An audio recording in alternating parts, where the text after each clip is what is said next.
Okay, I believe everyone's here. We can start with the next panel discussion. And if you listen to the previous discussion, you might have heard that Lithuania is not prepared for emergency situations. We do have mills, but their capacities will only last for 3 to 4 days. So you'll have bread for 3 to 4 days. But if we are to face a war and mobilization, then even if you have electricity, you won't have the labor force. But today we're going to, in this panel discussion, we're also going to talk about socio-economic dimensions of agrifood sustainability, so harvesting equity. This is a very complicated title, but Aiste Milute Pranskrina will give us a more simplified version of equity. Can this become a reality? ICCU at Bushnas Mineral Water. Harvesting equity has a lot of, is a multifaceted concept. It includes policy makers, elections, voting at elections, consumers, the general public. And then we'll move on to Bronius Markauskas, who is mayor of Klaipėda District Municipality, former farmer. He was one of those farmers who stopped traffic in Lithuania a decade ago. Raimondas Juknevičius, chairman at the Lithuanian Farmers Union. He's a current farmer. I don't know whether he has any intentions to block roads and stop traffic here in Lithuania. Not now.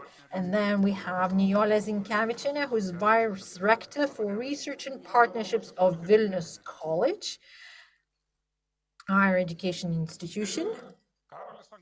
And Karolis Sankauskas, owner of Design Solutions company. So he's a person who is in constant movement between Lithuania and Ukraine. I still, the floor is yours. I don't know whether I should remain seated or go to the stage, to the microphone.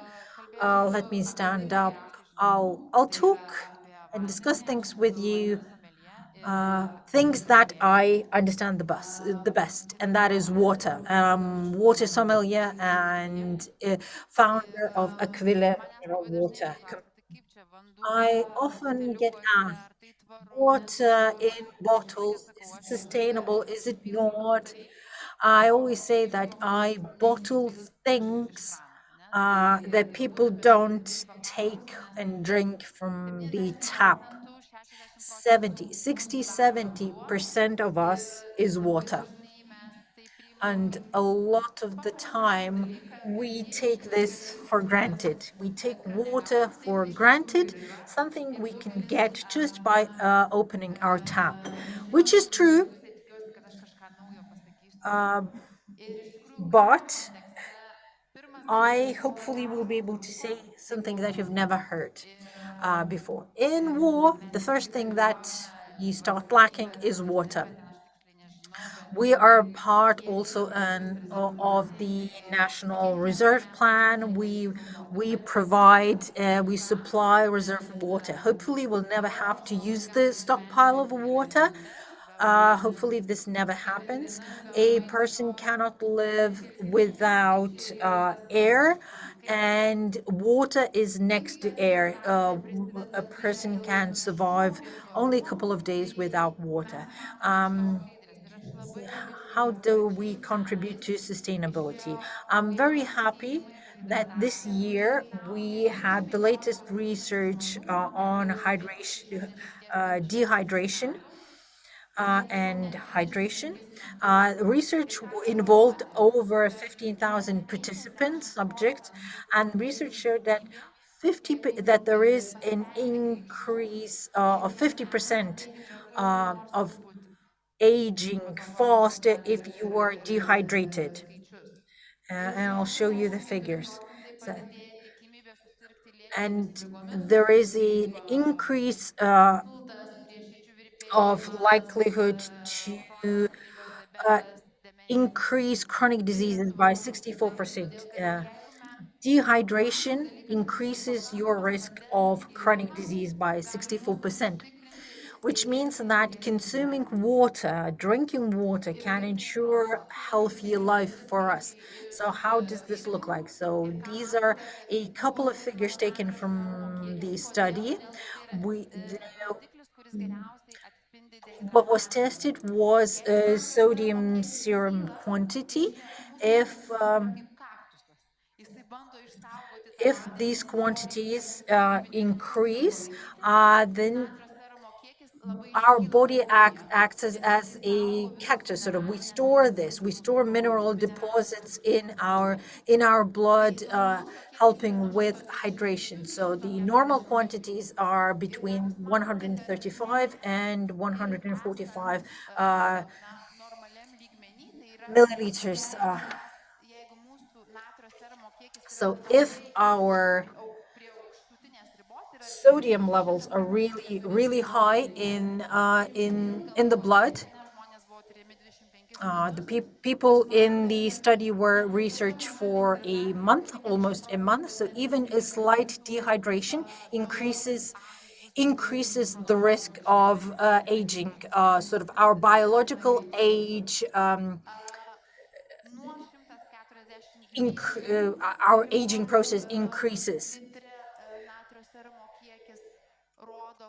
Vėlgi, net 64% padidėja So tikimybė. you can see here that levels of less than 142 millimoles increase the likelihood of your biological age being higher than your chronological age by 10-15%, which means that dehydration affects our bodies and affects our health significantly.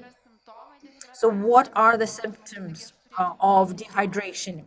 A lot of the time people say that I don't want to drink, therefore I'm hydrated.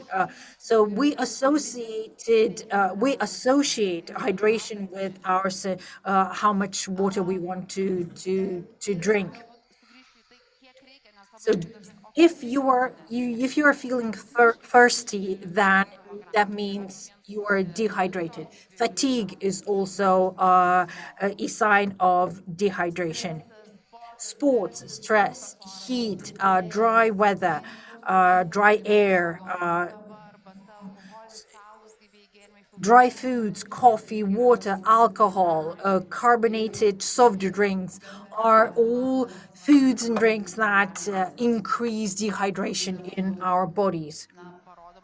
Here you can see how much water you need during activities, because a lot of the time, for example, we say that sports is good for you. It leads to better, healthier, longer lives. So you need to exercise to be healthy, but sport increases dehydration. That is why it is recommended to drink between 500 to 600 milliliters of water 2 to 3 hours before a exercise, not after your exercise when you're so thirsty that you can have a gallon of water.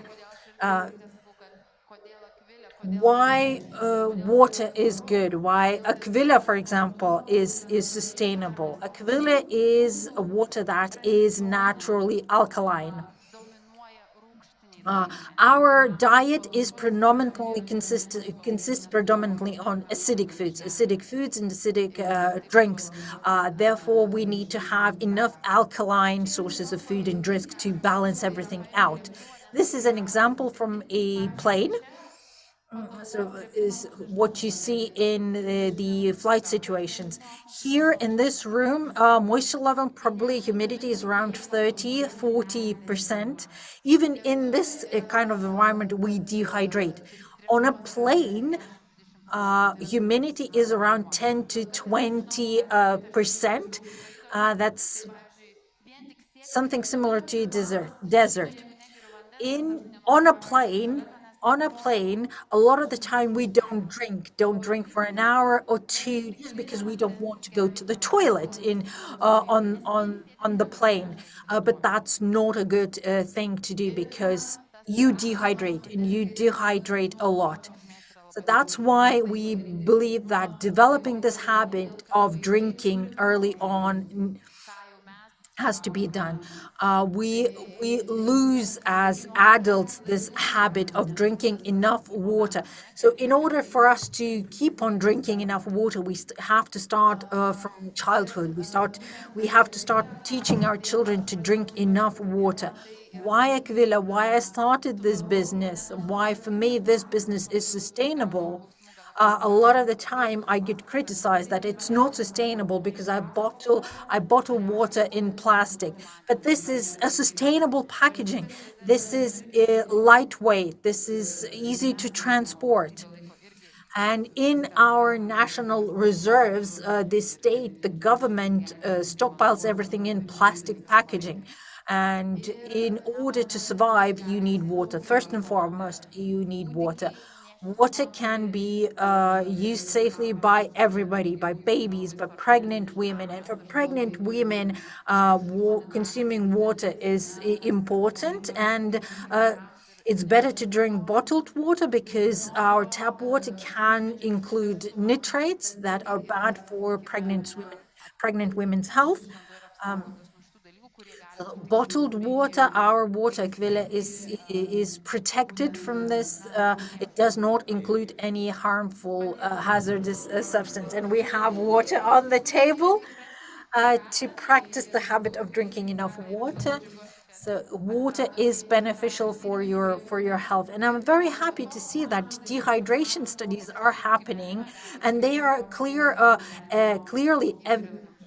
evidence that dehydration has effects on our health. Thank you very much.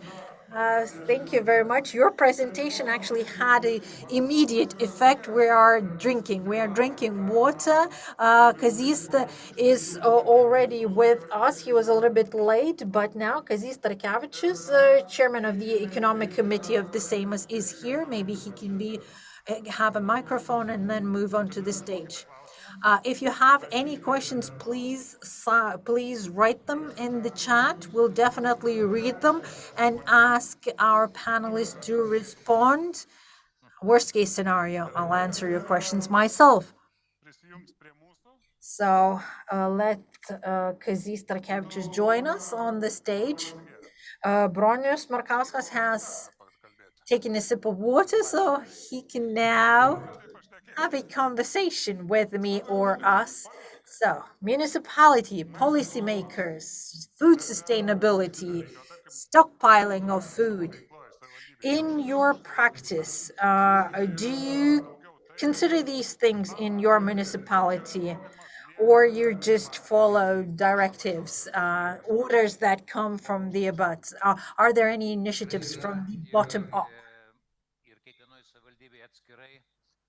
In every and each municipality and in municipality association, I'm a member of the European Regions Committee and a member of the European Natural Resources Committee. I drafted the opinion of the committee on aquacultures and fisheries, but in principle, municipalities are close. Processing companies and farmers are within the competencies of municipalities. Today, the most relevant topic is our attempt to organize organic meals in kindergartens and schools, or in other words, the short food chain. My experience is probably unique too, because I went on a strike. I was the one who blocked the roads, and I used to be the Minister of Agriculture.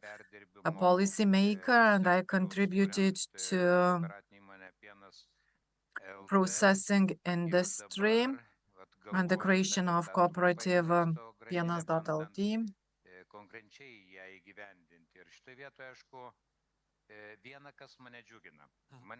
And there is one thing that I'm delighted about. Approximately 7 years ago, agriculture was the sector that was deemed to be lagging behind, a primitive sector. Today, we are speaking about the sector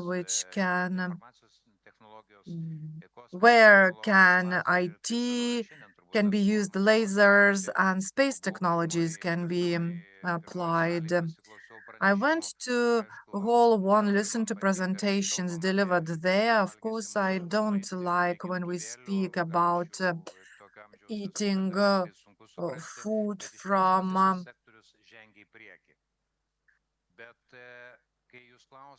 test tubes. I belong to the generation who doesn't like this idea. When we speak about this short food chain or organic food, we face problems because we see that the processing industry and the whole business took the path of deep processing and large farms. The products focused on exports. And Lithuania uses the products that were developed for exports with a lot of chemical substances among its ingredients. And if we want to implement this short food chain and to supply food products to our kindergartens and schools, I'm not speaking only about organic farming because this sector reduced significantly. The Ministry of Agriculture supported organic meals, and in January we ran out of organic produce and we have to import it. When we speak about this short food chain, I mean that the produce grown by local farmers can be taken from these farms and brought to kindergartens and schools. And it shouldn't be just organic farm produce. We can ask large farmers to provide these products to ensure this short food chain. And I see a problem here. And it's not popular to discuss it because business focuses on different things, on bottles, on sales, on large money. And consumer, unfortunately, does not have a lot of choice. Uh, there are certain attempts,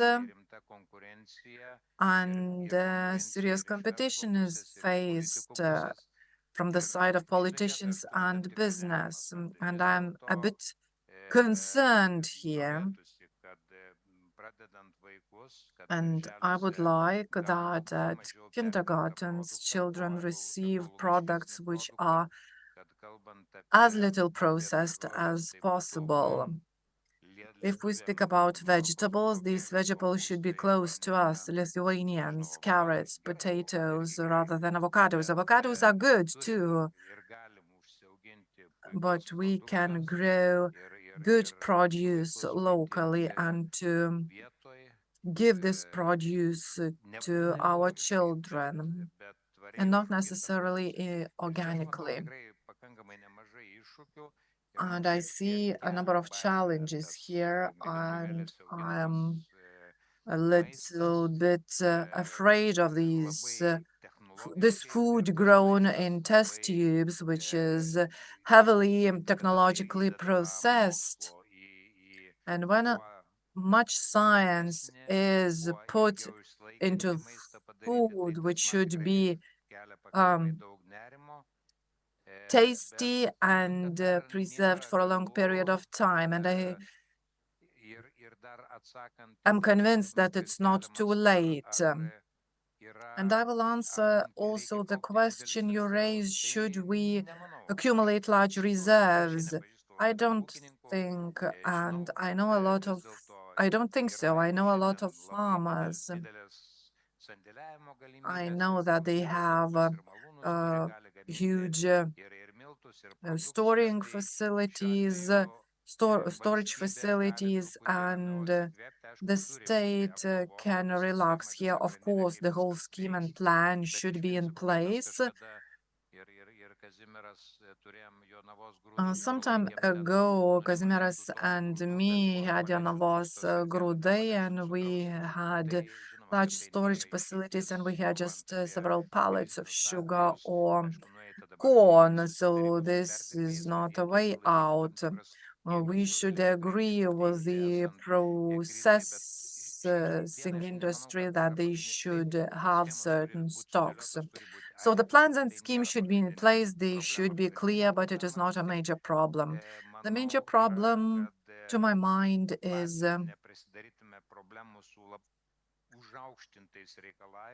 to give birth to other problems that are caused by high requirements. And in the Committee of Regions, I also say that Europe can become over dependent of imported food products because of high requirements. And due to these high requirements, we cannot compete with Asian or American markets. So we shouldn't raise this bar too high. And we can't do away without we cannot do this without technologies. I wouldn't like to eat the food from the tubes as astronauts do. Everything should be really balanced. I don't know whether I answered the question. Your practical experience is important.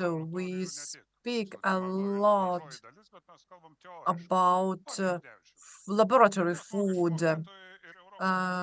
Ms.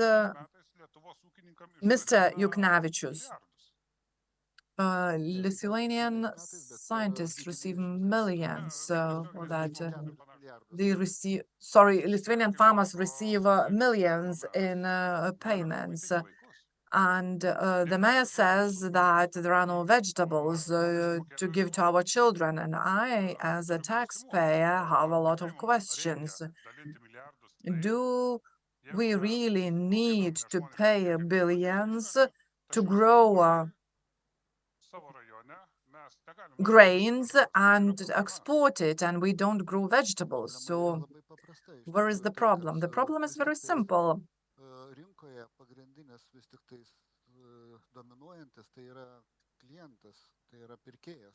The customer, the client is the most important, and the client sets the rules. And this idea has to be taken over by the politicians. So maybe we should say that we face the environmental problem because the initiative was taken by the politicians and they went wild. And they started regulating agriculture, and additional expenses are faced because of these increased requirements. In terms of organic farming, there is the target in the EU to double the demand and the supply as a consequence. So this means that the consumption should increase as well. But the crisis happened, the customers' expectations worsened, and they choose cheap calories, and they don't want to invest into food with high value added. So this is where we are now. Do you see any ways out? There is the way out always, and the optimists will save the world. I'm speaking about a very simple model. Markauskas has a school in his village with a canteen with 3 excellent women who cook really well. And there is no Lithuanian food all year round. Okay, academic year, during the academic year. How can we supply these schools with Lithuanian food? Tai vat čia galbūt ir yra problema tai, kad verslas jisai programuojasi ilgesniam laikotarpiui. Business makes plans for a long-term plans, and they need clear strategies. Visą laiką mums pasiūlomas yra kitas variantas. It seems that we are speaking about the same thing, but we get something different. Ir tikriausiai tai yra ta problema, kad, kaip pasakoj sako, kad ta varna skrenda į pietus. And the problem Dėl to, kai iš ryto į pietus skrenda, o po pietų grįžta atgal pasižiūrėti, kur nuskrido. is that we don't speak the same language. If we look at the list of the products we desire, probably the problem is that business did not trust this idea that these products will be consumed, and probably did not see this money to be spent on this produce. And if this trust is restored, then the problem will be resolved. Mr. Starkevičius, you are the former minister, the farmer yourself. Now you are in our parliament. What have politicians done that in Klaipėda district kindergarten children don't get Lithuanian food? Like the mayor said, I believe that it wouldn't be difficult to do it if the requirements in our public procurement law are reviewed. For example, a simple requirement could be included that the kindergartens could buy food products only that are produced within the radius of 60 kilometers. A year ago, we've done this. It's already in this law. It should be just implemented. But how can you implement it if this produce is not available? Frankly speaking, when I was the minister, I spoke about the same things. We spoke about direct payments as well. And 40% of these payments were paid to those who couldn't attain this aim. So huge funds were spent, but we don't still have produce. When you spoke about organic farming, this could be the basis for these things we are discussing now, because the municipalities realize that organic produce grown by local farmers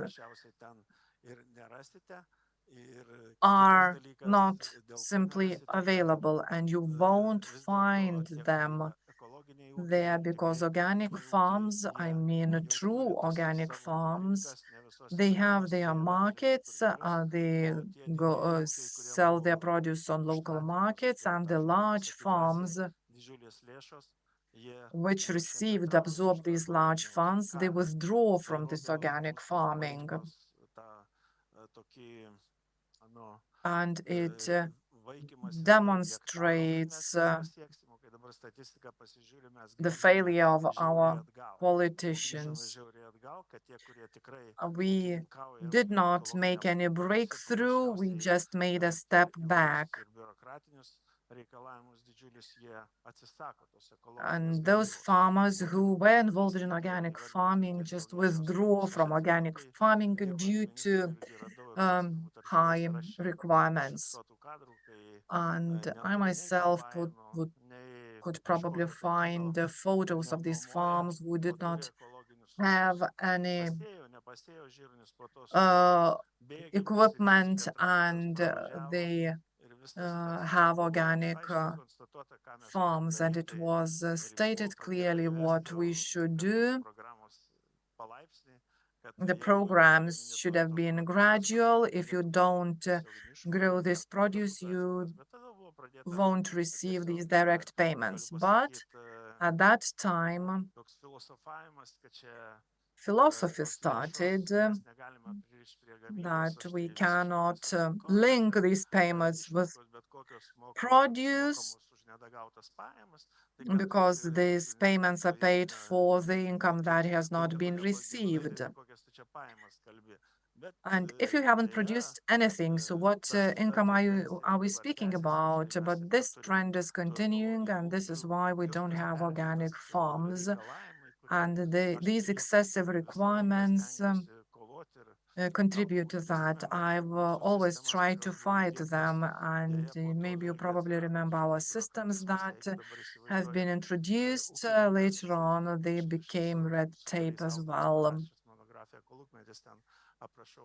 I wrote a monograph and wrote about this previous time when the party committee regulated what should be sown where, and now we are going back to that time.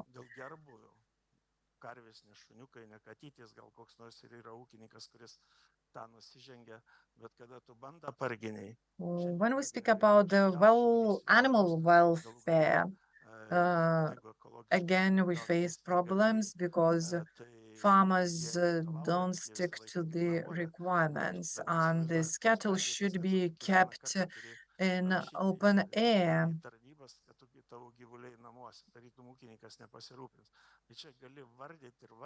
So you can speak about these bureaucratic procedures for hours, and these requirements are not present in our neighboring countries, and they prevent organic farms from being successful. Of course, there are some successful and fair organic farmers who are a role model to other farmers who could inspire them to get engaged in organic farming, and we need a sustainable chain for that. And we want to grow organic meat without manure.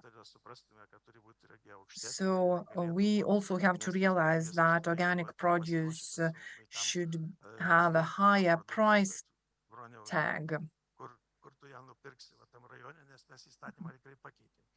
But Bronius, answering your question, I should say that we don't have enough products. So the law has been amended. We grow enough organic meat, but we lack vegetables. So this is the main problem, because we don't grow enough, and these payments are paid to wrong farmers. And the tax system is problematic. Farmers pay taxes. We could pay more if our salaries were higher. But when you see these direct payments,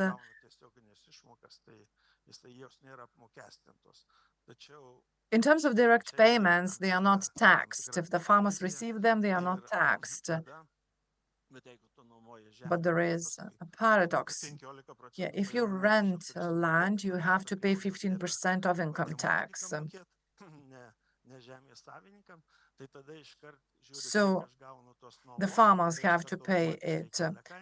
So it increases the price. Such taxes increase the price, and the taxes increase, and this we get caught in this vicious circle. So this is the area that has to be reviewed.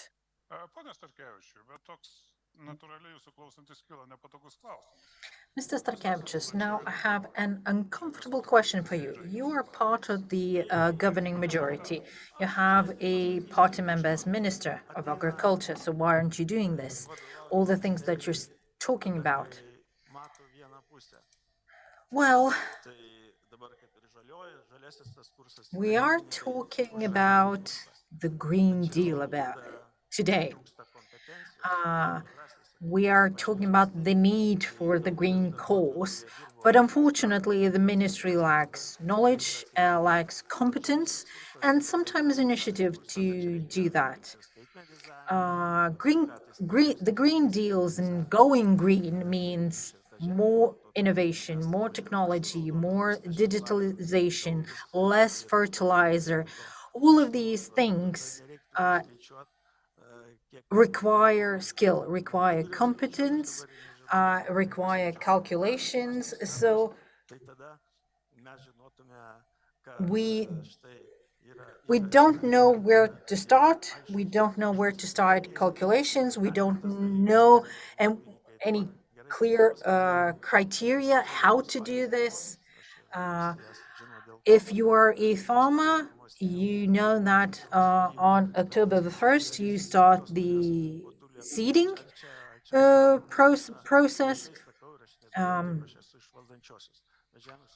But but these things are bound to change. And as a farmer, even though now I am part of the governing majority, I don't understand the current policy.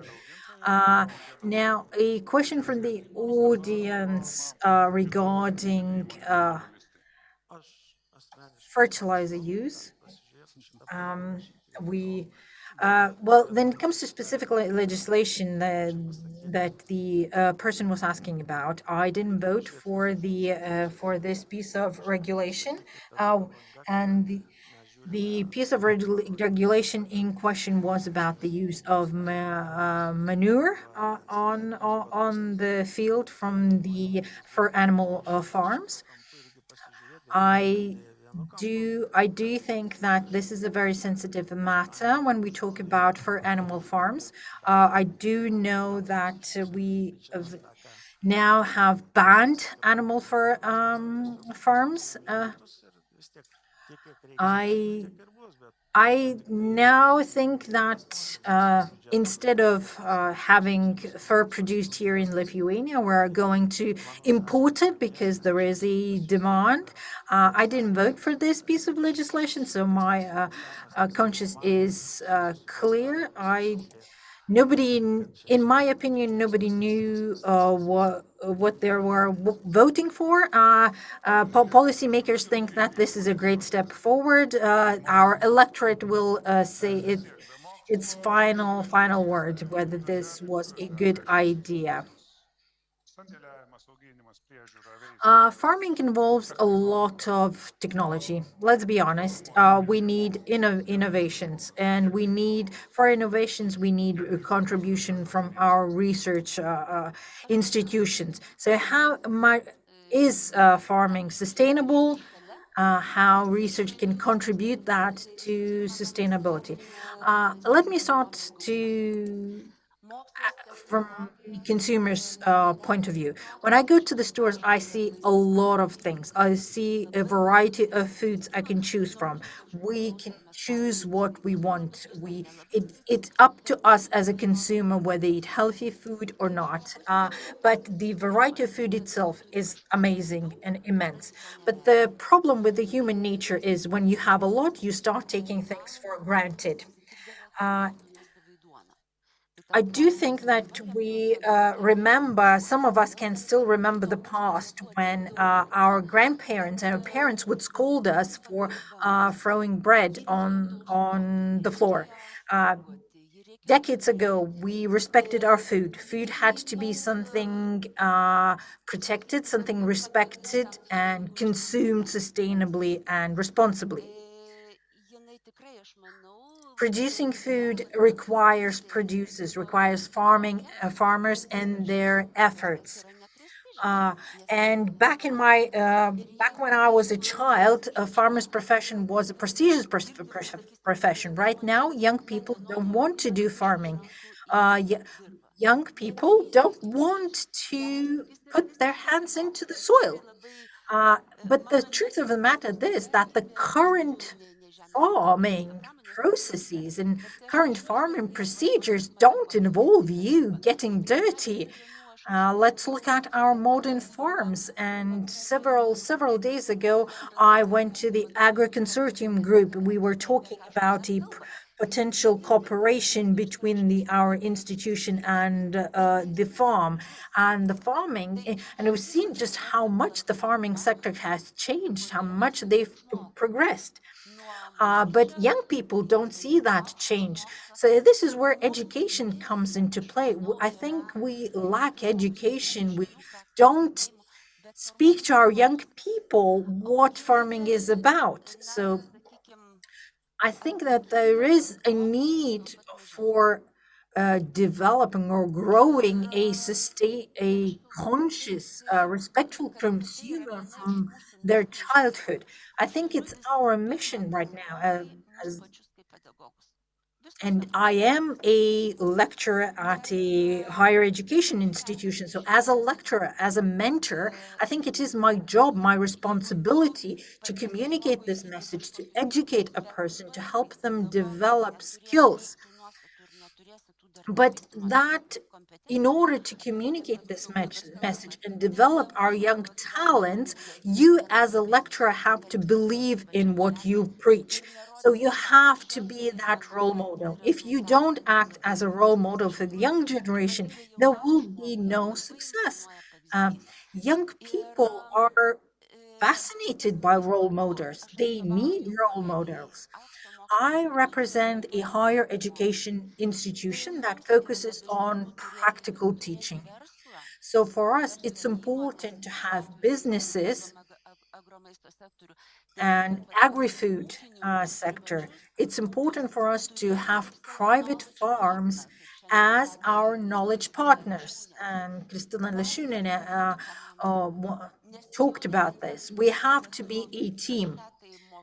I, it's I don't think that the two areas are isolated. If you are teaching at at a higher education institution, you have to provide the young person with the possibility to practically touch what they are learning. So we are saying that farming, and there are different professions in the farming sector in general. These professions are not popular, and I think that other stakeholders now have to contribute. It's our efforts, higher education institutions' efforts aren't enough anymore to attract young people into farming professions.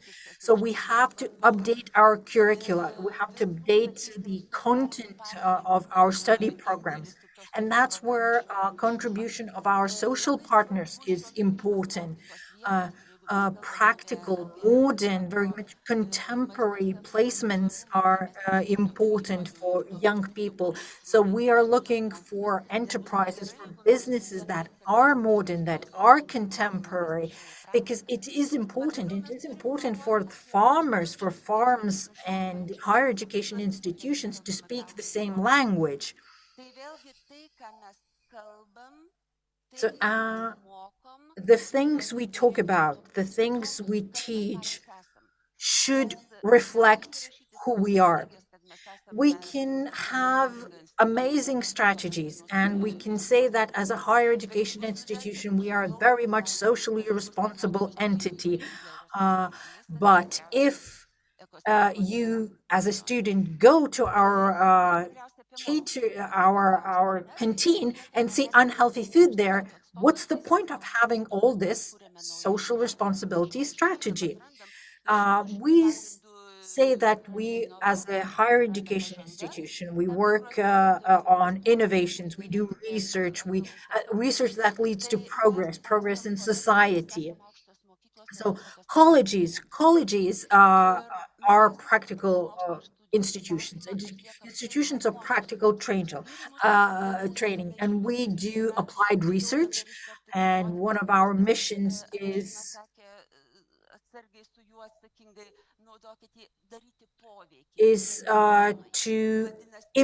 to have an impact on regions. Obviously, we focus on, with our applied research, we focus on the need of specific institutions, specific organizations. So our research has to address the problems that are relevant to our farms and other involved institutions. I work at a college with 500 lecturers. So 100 of them have an academic title of a professor. So we have committees, we have study program committees. They all contribute to making these study programs contemporary. And what we need right now is partnership and trust. Unfortunately, we don't have that yet. It's not as good as it should be, in my opinion. We are a new, rather recent sector, rather new sector. The college I work for has been operating for 23 years only, so we are young still, and we've just starting our applied research across Europe with our European partners. Yes, we are strong on a European level, but it's rather difficult to create these strong strategic partnerships domestically. I think I have only a couple of examples where these partnerships work. Though we do see benefits and potential in partnerships between a higher education institution and a private farm. We believe that farmers could benefit immensely from partnership with higher education institutions. Our students have to learn from actual farms, and our students are that potential that can address farmers problems, and it would be easier for farmers to come to higher education institutions with problems, but that isn't happening. So what we're doing is we are traveling around municipalities. We're talking to municipal policy makers. We're communicate the message that we are strong. As a higher education institution, we are strong. We have strong applied research.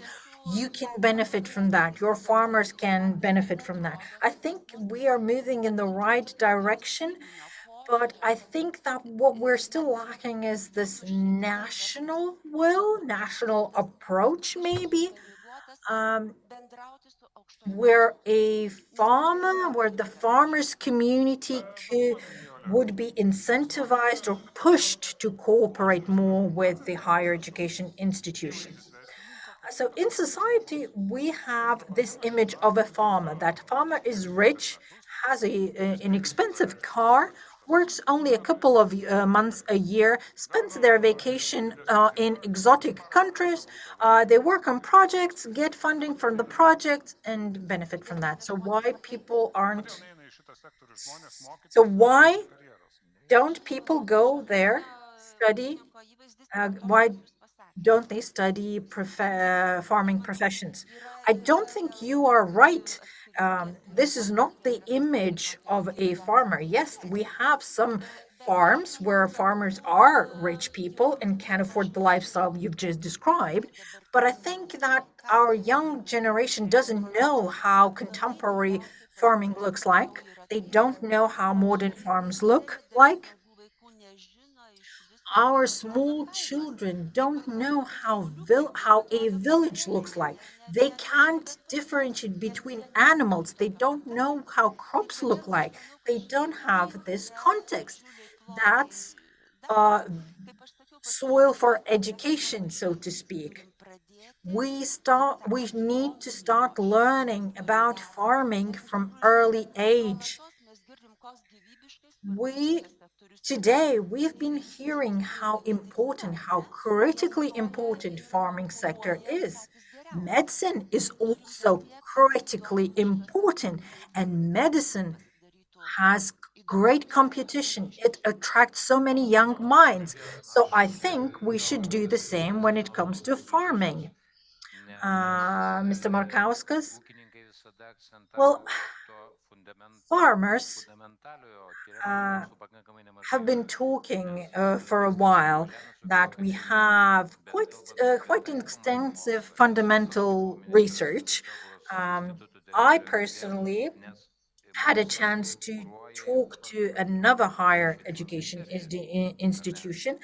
And yes, I see lack of that strategic partnership you were talking about. And the Ministry of Education actually doesn't incentivize and doesn't encourage this cooperation, strategic partnerships between the farming community and the higher education institution. So hence the question, do we have any strategy of promoting that cooperation? So do we know, does the ministry know what our farmers need? Do they take farmers' needs into account when they shape our education policies? I'm very happy to hear from you. I'm very happy to hear what your college is doing.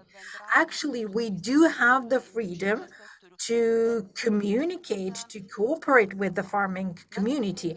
But as far as I'm concerned, we don't see response from the farming community.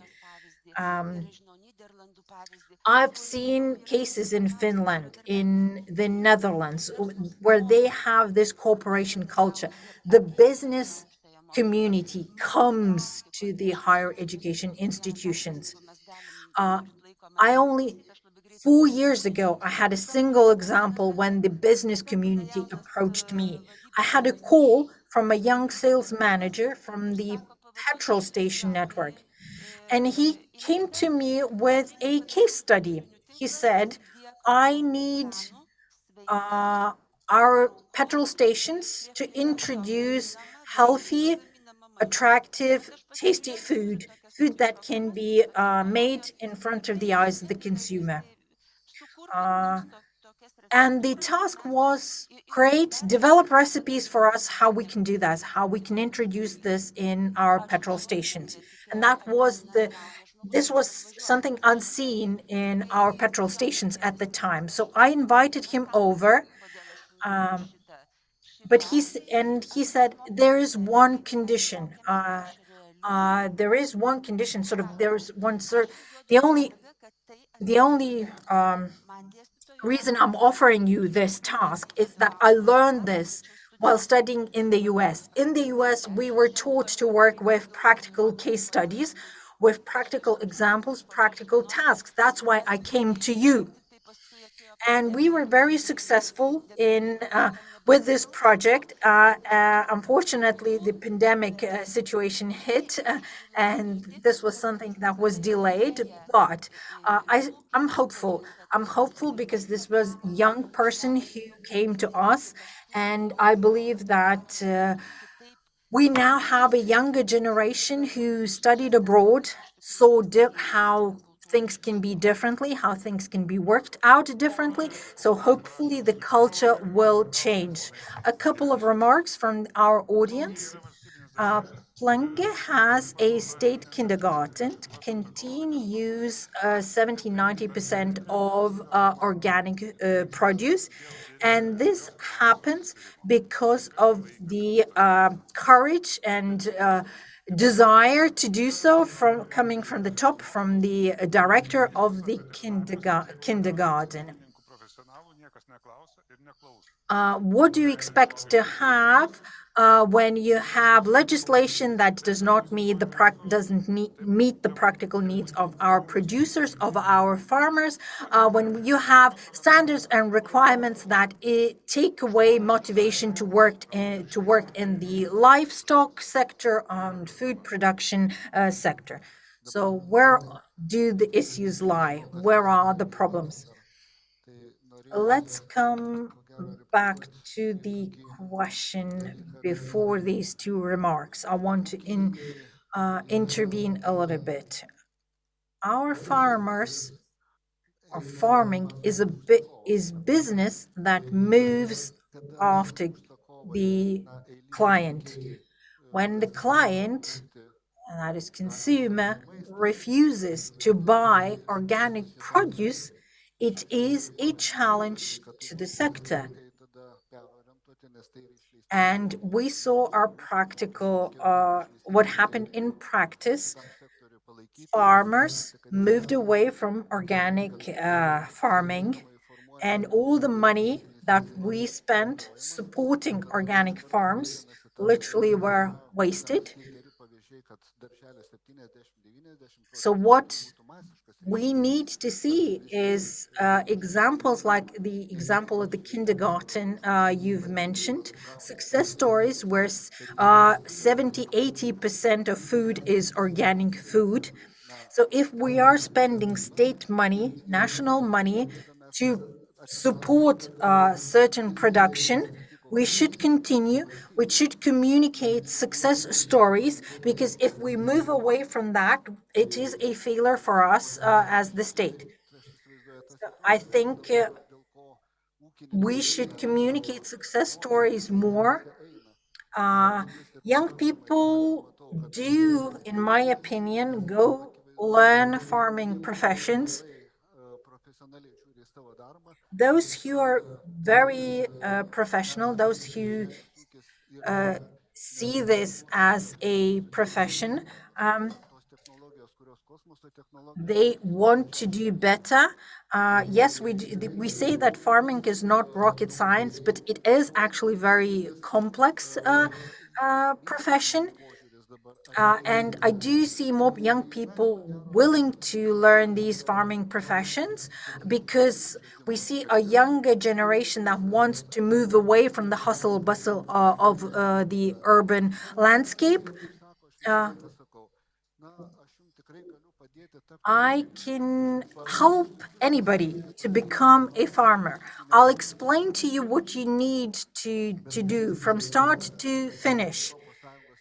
Unfortunately, it's the European trend that by the year 2040, we'll have only 60% of farmers left compared to the current levels. Farms are shutting down. In Lithuania, we see 6% shrinkage in the number of farms in just 6 months. It's a difficult business. It's a difficult business that's even more adversely affected by poor policy-making decisions. Could you please introduce yourself?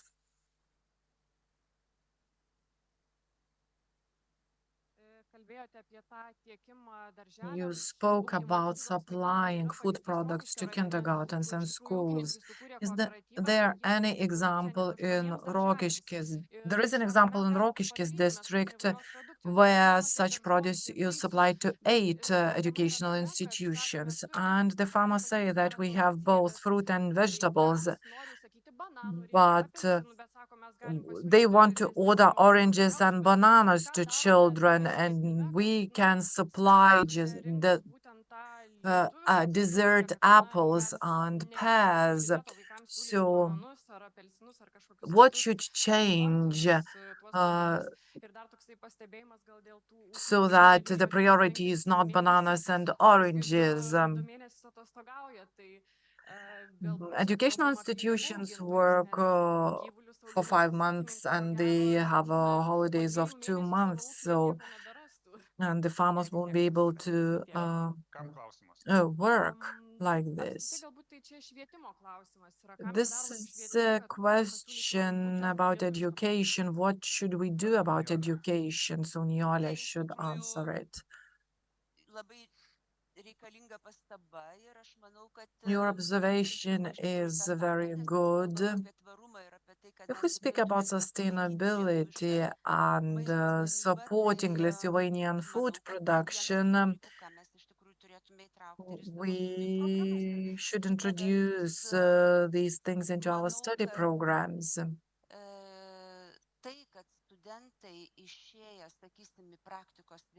Students, when they have their practice and they see the real process, this encourages them too or inspires them. I suppose that Lithuanians support Lithuanian produce. I can tell it from my practical experience. And I often notice that they buy Lithuanian produce rather than a foreign one. And I believe we advanced in this area. We support our producers. Mr. Markauskas and Mr. Juknevičius, just briefly. It's not an educational problem. We have to acknowledge that organic produce is more expensive, and the ministry has a program for subsidizing food in kindergartens. Municipalities have to invest too, because the range of organic produce is not available in all municipalities. That means that you have to transport it and you need to have storing facilities. The situation is very complex because 60% of organic farming is allowed and 40% of non-organic. So there are a lot of calculations. And those kindergartens which are involved in organic food consumption, they don't know whether they will have this supply. A couple of weeks ago, we had a conference in our district, and we said, let's challenge each other. We, as a municipality, will prepare all our kindergartens for organic meals, but the Association of Organic Farmers should also take the challenge and supply organic produce and its sufficient amount to these kindergartens. We will see what happens, but these examples inspire. In Ukmergė district, we've been doing this for they have been doing this for a number of years. And in principle, it's for the benefit of our children. We teach our children to eat correctly, to eat Lithuanian products. So let's do it all together. It seems that we all understand the problem in the same way, but we don't do or take an action. And that's why I'm mentioning public procurement. And this obligation should be included into the law. This example from Ukmergė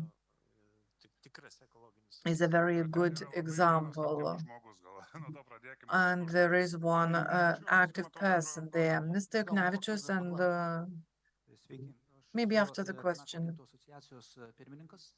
I'm the chair of the Association of Hemp Growers. We have Health Sciences University, the Kaunas Technology University of Technology, and there was a program to create the innovation valleys, which would represent this sustainability development, but millions of euros were spent, laboratories were established, a number of specialists were hired, and they did not provide the result. And the reason why business doesn't go to science is that you cannot commercialize it.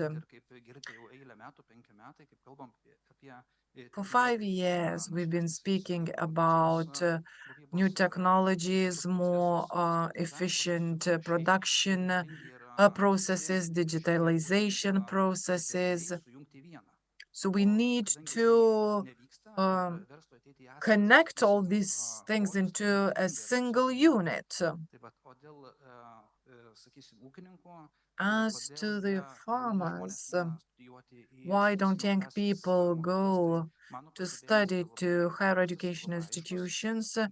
I see a very clear reason for that. Western technologies are imported with equipment and the schemes of the agronomy and their nuances, where the farmers are told what they have to do from A to Z, starting with a loan and repayment of the loan. So science is an obstacle in this program for economy development. So our science wouldn't be able to do anything with this Western style culture of technologies. And the farms that are more wealthy, according to the statistics, they are becoming wealthier. And the small ones that could cooperate or introduce these short chain systems or innovative systems, they don't have chances to do that. So we have to identify the link and to find the answers why this is the case. And then we should take these higher education, look at higher education institutions. Can I respond to what has been said? You spoke about universities and funding. Huge funding is allocated to universities, and this is not the case with colleges. We haven't, you didn't used to receive any money for promoting science, but or research. That is why our applied research is focused on earning additional funds. But what we do, our services are simpler. We do not perform fundamental research. Our college has farming courses which are popular. And after completing these courses, a person can start his or her business. We provide consultations for farmers, and these services are provided.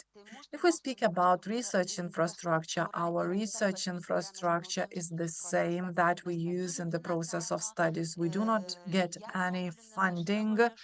We improve it from our own funds and the funds we um, earn from business. So this is the difference between the college and university education or research.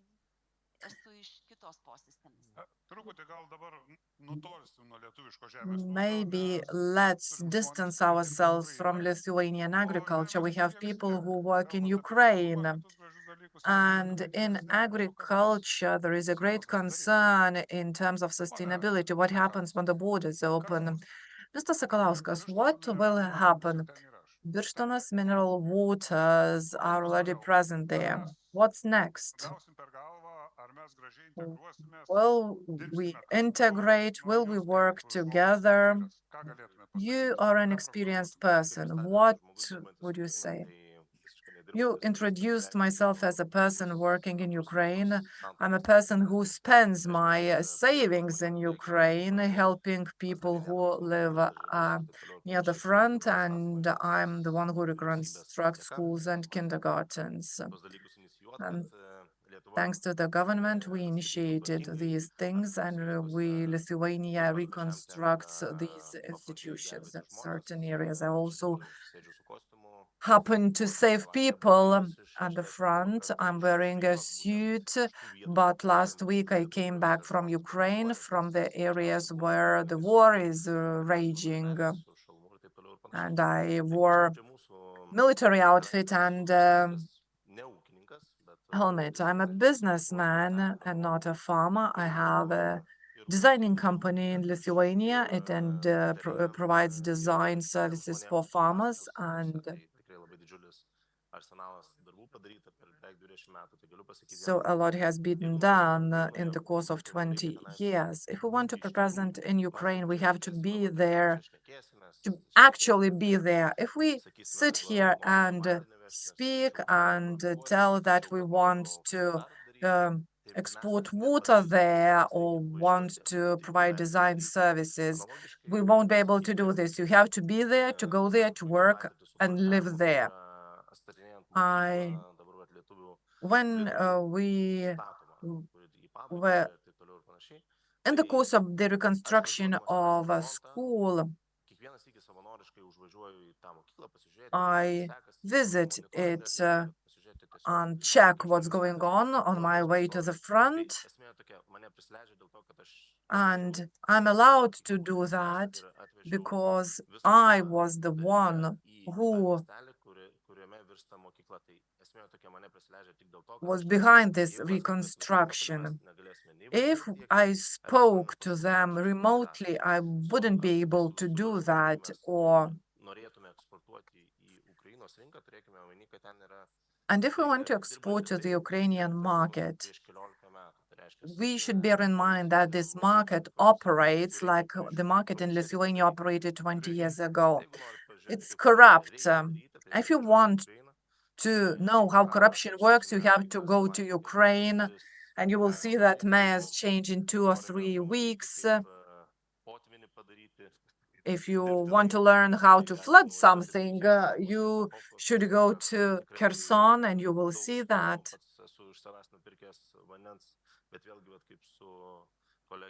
As I spoke to my colleague from Birštonos waters, in Lithuania we have better resources that we can export there, but our infrastructure is very expensive. If we want to take a truck to Kherson, it cost up to 2,000 euros before war. Now it would cost 4,000 euros. So you have to understand that these people receive pensions from 50 euros, and it would be very expensive for them to buy such water. So we should give it as a charity and compensate transportation expenses. I spoke to Kaunas Grūdai, and they finance several trucks of different cereals there, and they are taken to the front, and the troops know it and this product, and they ask for this Lithuanian produce. And I'm the one who collects this food and takes it there. Last year, I asked money from the government, maybe you've heard, for furnaces for heating food, and nobody gave this money. So we agreed with the company blacksmith, Kalvis, to make these furnaces, and more than 1,000 has been taken to the areas close to the front. And we paid for the transportation ourselves. I was responsible for the logistics. I took these furnaces here and took them to the areas at the front.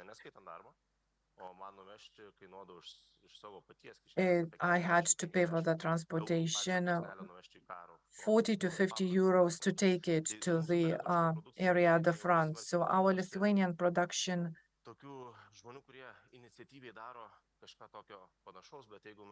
is produced by Lithuanians who have a lot of initiative to do it. And if we want to do it in Ukraine or in the countries that are mined, Cambodia, for example, where huge fields are mined, and Ukraine is becoming the country with the largest mined area.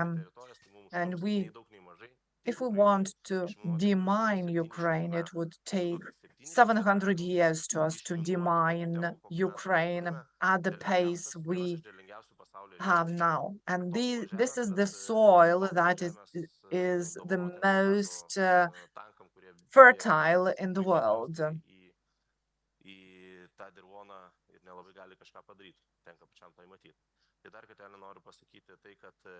So I want to stress once again, if we want to be present in Ukraine, we have to be present there and to take action rather than speak about it. I have over 80 volunteers, and some of them say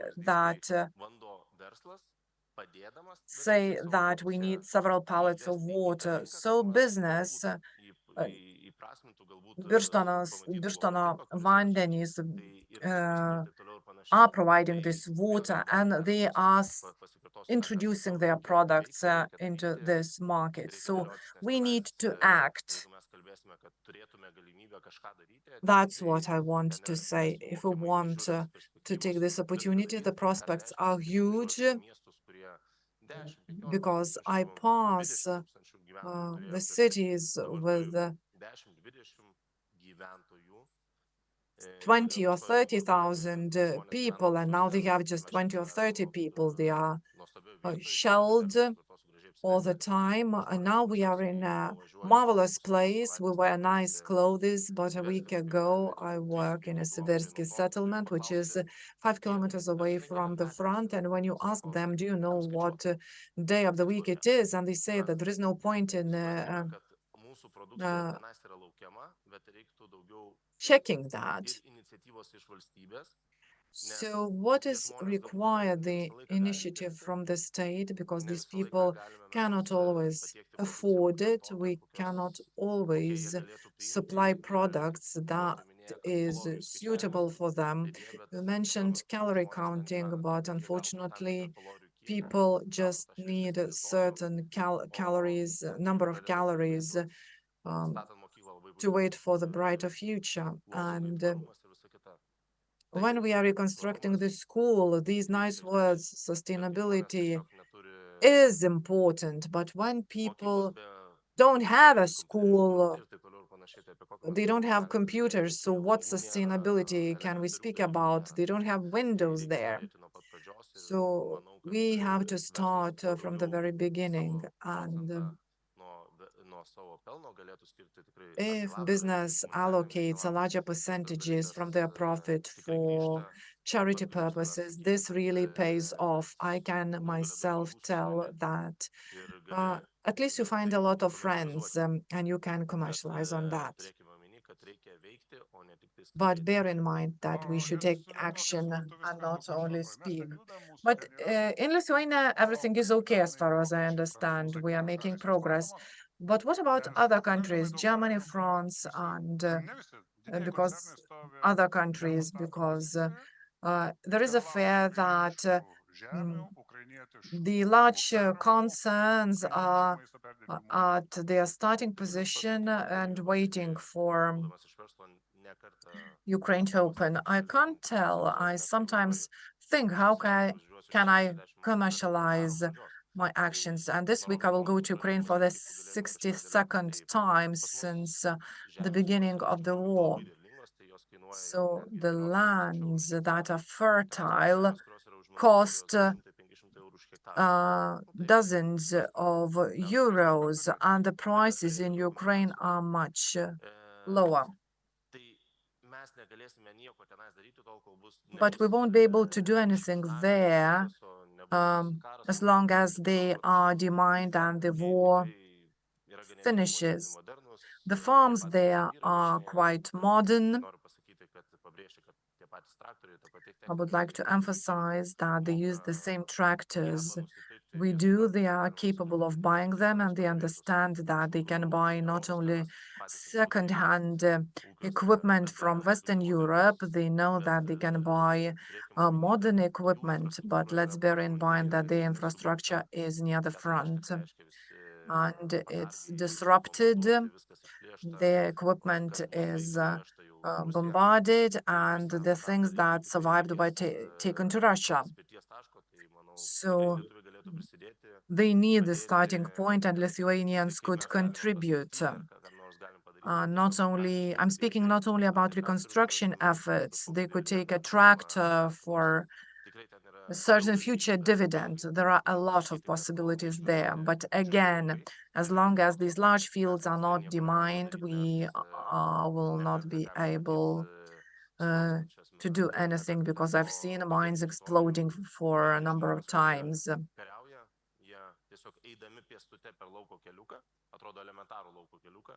And people walking along the path,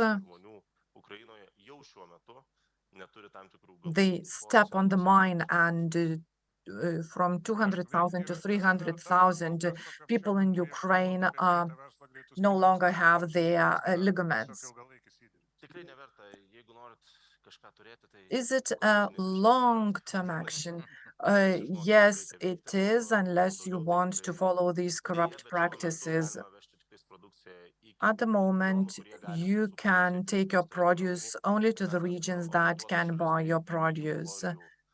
And we are not focused on calculating cheap calories. We are the country which focuses more on value added.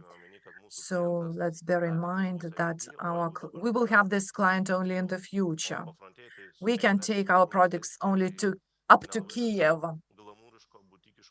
and you cannot take anything glamorous or boutique-like further.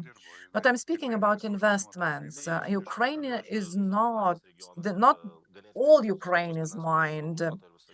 The areas at mountains is safe, and these resources are unlimited. There are projects where we can invest these mushroom farms.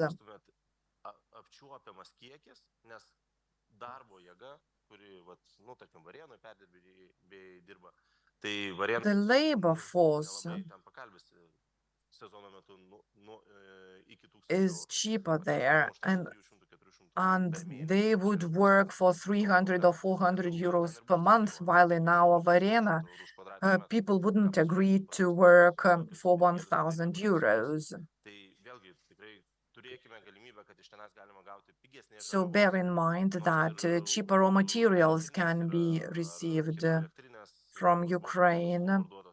The power stations or hydropower stations have been bombarded, but electricity is cheaper, fuel is cheaper because of excise duties, the labor force is cheaper. And in terms of raw materials, we could enrich our ecosystem with Ukrainian produce, at least raw materials, which we know well how to turn into expensive products and competitive products on Western markets. It's still difficult for them to forget this Soviet mentality. I was born in 1990s, and I can say that I'm neither Soviet nor post-Soviet. I'm more modern, and it's not complicated for me to understand the Western people, but I can still understand Ukrainians as well. So we can commercialize on their products. And in the area of design, I would be eager to design there, but I couldn't because architects earn 500 or 600 euros per month, and I can't find architects who would be eager to work for 1,500. We are the country with more expensive services. What we need to do is to adapt and move forward by employing people from third countries or importing materials, raw materials. So we are part of the global world. Let's not forget about this. I have a lot of questions, but we are running out of time. But there is one question I want to ask Aiste. Is tap water really harmful? Because from your presentation, I got the impression that you can only drink bottled water. This is the question I hear a lot. tiesiog neįmanoma pamatyti. You cannot see everything in water. Nitrates are invisible. Heavy metals are invisible. Yes, their content is regulated. So water from the tap should not have these things. But when you drink tap water, you should take in consideration the likelihood of nitrates, because the regulation we have is based and is calculated for a person of 60 kilograms. So if you have people in your home, in your house living who are under 60 kilograms, like children who are only 20 kilograms in mass, you should take into account that the quantity of nitrates could be too high for them. So why water costs more than 1 liter of milk? Why? I don't know whether water costs more. More, yes. Water, a liter of water costs more than a liter of milk. I don't know why milk costs so much.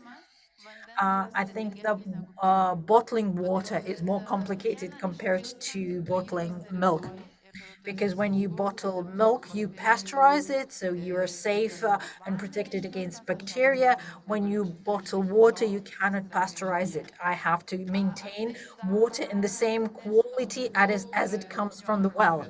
I don't know why it gets so much more expensive. So this is a rhetoric. Is it true that a liter of water, bottled water, is more expensive than milk? Yes. How much does a liter of milk cost? Around euro 30, €1 40. Water does not. Aquila costs a liter of bottle. A liter bottle costs around 60 cents. More? No. It's 60 cents. 60 cents per liter per aquila liter of water. So we had Kazimieras Trikavičius with us, member of the parliament, farmer, former minister of agriculture, now chairman of the committee on economy, Mr. Radzevičius, Nijolė Zinkevičienė, deputy director for research and partnerships at the higher education institution. Aiste Pranskuvienė, director of Birštonas Mineral Water, and Karolis Sukauskas, owner of Design Solutions, and then Bronius Markauskas, mayor of the Klaipėda district municipality. Thank you very much to everyone. Thank you for participating.